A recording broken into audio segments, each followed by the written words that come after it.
I'm here with Yisel Lopez, who is a member of the Crosslink Seventh-day Adventist Church, the newest Adventist church in the Austin area.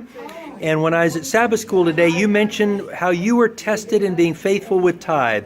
Tell everybody a little bit about that. Hi, yes. So several years ago, I felt called to go to a 2-year Bible college, Souls West. I left my dreams of pursuing music and a career and all of that to go to this school. And throughout my journey there in ministry, there was a time where I was doing a Bible work practicum, and we were planning an evangelistic series. And I'd gone to this school technically at that time without the support of my parents. I didn't have a financial income during this time, and it got to the point where I didn't know where my gas was going to come from, my next meal, holes in my shoes. And I just cried out to God, and I told him, well, you called me to come here, and I'm serving you, and I've been blessed, but I'm struggling financially. And I still had been giving my tithe, but I only had $30 left to my name. And I'm driving to the bank to deposit my last $30, make my minimum payment on my maxed out credit card that I'd been surviving on. And I deposit the money. I'm walking back to my car, and I told God, well, I'm here alone. You are my father. You have to provide for me somehow. I don't know how, but you have to. I have no other place to run to lean on, only you.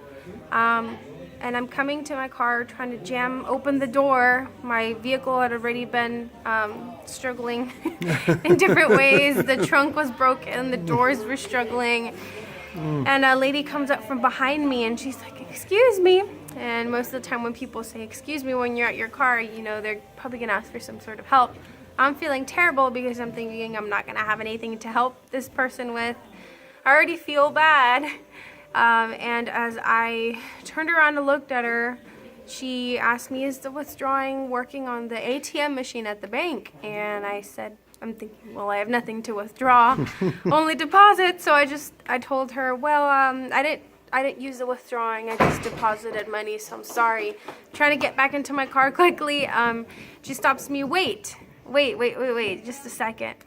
And I got a little scared. I'm not knowing what to expect, if she's gonna pull out a knife or something on me. I was completely alone.